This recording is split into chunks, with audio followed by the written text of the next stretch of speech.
Arkadaşlar merhaba, Car Station kanalına hoş geldiniz. Öncelikle şöyle kusura bakmayın, biraz grip gibiyim. Havalar malum soğuk gidiyor. Biraz da burada üşüttük herhalde. Sesimden dolayı şimdiden özür diliyorum. Size bugün Motu'nun ürünlerinden bahsedeceğim. 2 tane ürününü tanıtacağım. Çok faydasını gördüğümüz ve sürekli kullandığım bir ürün. Kendi aracımda da zaten sürekli kullanıyorum. O yüzden size de bu ürünü ve faydalarını anlatmak istiyorum. Öncelikle size Motu'nun Setan Booster'ından bahsedeceğim arkadaşlar. Setan Booster nedir, ne işe yarar bunu anlatacağım. Setan Booster araçlarda, dizel araçlarda öncelikle setan oranını arttıran ve setan oranını yükselten, aracınızın performansını da yükselten bir katkıdır. Aracın yakıt deposuna direkt döküyorsunuz. Herhangi bir kullanımında bir sakınca yok. Aracın motoruna bir zarar vermiyor. Önerilen, tavsiye edilen aracın tam dolu deposuna arkadaşlar Setan Booster'ı bir tanesini dökmek. Ama ben kendi aracım için söyleyeyim, 60 litrelik bir depoda ben bunu 2 tane kullanıyorum. Biliyorsunuz ki yakıtlarda yanma olasılığı daha iyi, yani setan oranı dizelde daha iyi olduğunda araçlar daha performanslı ilerliyor. Bunun da setan oranı Motul artı 5 bas puan yükselttiğini söylüyor. Bunun da etkilerini zaten dizel araçlarda kullanarak biz gördük, testlerini yaptık. Bunu size, yani yanmanın ekstra ne avantajı olacak bunu biraz daha anlatayım. Aracın deposuna Setan Booster'ı koyduğunuz zaman aracınızın yakıtı daha az kurum tutacaktır arkadaşlar. Bu kurumlar da aracın partikül filtresinin de tıkanmasının önüne geçecek. Partikül filtresi de daha az tıkanacağı için aracınız daha da performanslı ve daha uzun sürelerde kurum vesaire biriktirmeyecek. Enjektörleriniz daha iyi bir yakıtla buluştuğu için de daha da sağlıklı ve uzun ömürlü olacak. Yani Setan Booster'ın avantajları bunlar arkadaşlar. Setan Booster'ı ben dediğim gibi senelerdir kullanıyorum. Bazı arkadaşlar da araçlarının performans amaçlı yüklüyorlar. Biliyorsunuz biz performans araçları yapıyoruz. Motorları güçlendiriyoruz. Performanslı araçlarda da aracınızın yakıtı ne kadar iyi olursa, ne kadar yanıcılığı, setan oranı yüksek olursa arkadaşlar, kusura bakmayın bir yandan da hasta olduğum için, yakıcılığı daha iyi olduğunda araçlar daha performanslı ve daha iyi süreler alabiliyor. Rolling yapan arkadaşlar var, drag yapan arkadaşlar var. Onlar için de Setan Booster'ı tavsiye ediyorum. Bence kullanmalısınız. Ürünü nereden alabilirim diye sorarsanız da Trendyol Car Station hesabından da ürünü direkt satın alabiliyorsunuz. Güvenli bir şekilde biz orijinal ürünleri size direkt gönderiyoruz Motul bayisi olarak.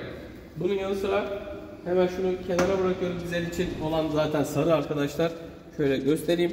Üzerindeki etiketten de biraz bahsedeyim. Hemen kapatmadan, gördüğünüz gibi yakıt tasarrufu da sağlıyor. Daha iyi yanıcı olduğu için start stoplu araçlarda kullanabiliyorsunuz. Herhangi bir sıkıntı yaşamıyor. Aynı zamanda performansını arttırıyor. Zaten burada artı 5 puan baz arttırdığında görüyorsunuz. Setan Booster'ın etiketi ve görseli de bu şekilde arkadaşlar. Bunun da zaten bilgilerini aşağıya bırakacağım. Aynısının benzin versiyonu da var.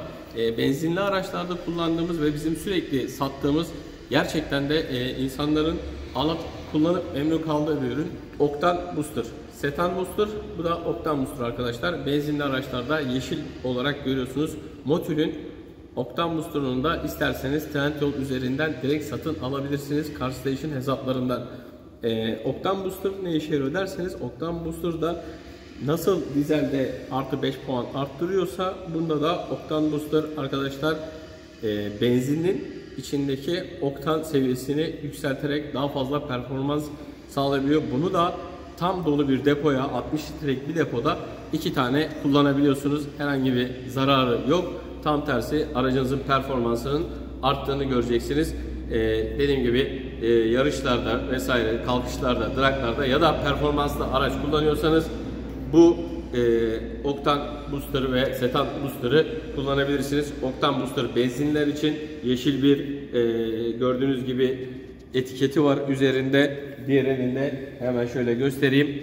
Sarı dışı. İki ürünü de benzinli ve dizel olarak alabilirsiniz arkadaşlar. Bunları kullanabilirsiniz. Ben kendim kullandığım için de bu ürünleri size anlatmak isterim. Performans isteyenler bunları çok sağlıklı bir şekilde araçlarında kullanabilirler. Aracınızda herhangi bir değişiklik yapmanıza gerek yok. Herhangi bir başka bir eklenti yapmanıza gerek yok. Şöyle dipnot olarak kullanıcılara için bir not daha paylaşacağım. Arkadaşlar motosikletlerde de bunu kullanabiliyorsunuz. Benzinli motorlarda. Benzinli motorlarda yalnız şöyle depoları küçük olduğu için arkadaşlar, yani atıyorum 5 litrelik bir tankınız varsa 5 litre tanka bunun 1/4'ünü kullanırsanız faydasını göreceksiniz. Tamamını döktüğünüzde motora direkt zararı var mı? Bunu da denedik. Baktık herhangi bir zararı yok ama tavsiye edilen 1/4 oranında kullanmanız. Bir depoda 1/4 bundan atarsanız herhangi bir sıkıntı çekmeden de motosikletlerde de güvenli Motul Oktan Booster'ı direkt kullanabilirsiniz. Şu şekilde buraya bırakıyorum. Bunları da görüntülerini alalım. Siz de buradan satın alabilirsiniz.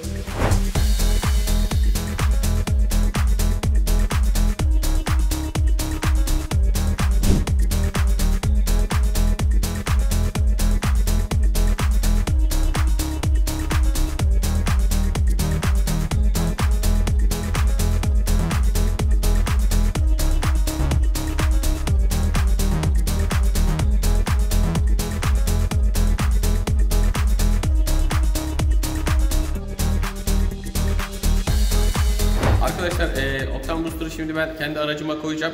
Aracıma koyarken de bunun size videosunu çekip nasıl uygulandığını göstereceğim. Şurada zaten küçük bir nozulu var. Hemen şu kapağı açıyorsunuz. Kapağı açtığınızda burada emniyet için bir kapak daha sizi karşılıyor. Herhangi bir dökülmesin, aracın bagajında vesaire taşıyorsanız şöyle kapağı açtınız. Depo kapağını çıkarttık. Direkt şöyle aracın üstüne koyayım. Buradaki nozul arkadaşlar direkt şuraya girecek şekilde zaten ayarlı. Bunu şöyle kafaya takıyoruz. Kafaya taktıktan sonra direkt şöyle depoya bu şekilde bunu döküyorsunuz. Tamamen boşalttıktan sonra arkadaşlar aracınızın direkt marşına basıp kullanabilirsiniz. Aracın enjektörlerinde ve yakıt hattında bulunan yakıt tamamen azaldığında, yani bittiğinde, depodan yeni yakıt çektiğinde araç zaten direkt performans olarak bunu hissedeceksiniz. Yani birebir ben bu etkiyi gördüm. Aracımda kullanıyorum, test ediyorum. Direkt yakıt bir müddet sonra bununla karıştığında aracınızın gaz tepkimesine kadar zaten etki ettiğini görüyorsunuz. Direkt bunu kullandığınızda performans olarak da etkisini yaşayacaksınız. Bu şekilde de kullanımını göstermiş bulunduk. Ben de BMW 530 aracımda bunu güvenle kullanmaya devam edeceğim. Arkadaşlar dediğim gibi bu ürünleri güvenle Motul güvencesinde kullanabilirsiniz. Zaten biz de Motul'ün ürünlerine güvenmesek bunları size tavsiye etmeyiz. Kendimiz de kullanıp denemeden kimseye bunları tavsiye etmiyoruz. Soracağınız sorular varsa bana yorumlardan yazabilirsiniz. Mümkün olduğunca cevaplamaya çalışıyorum yorumları.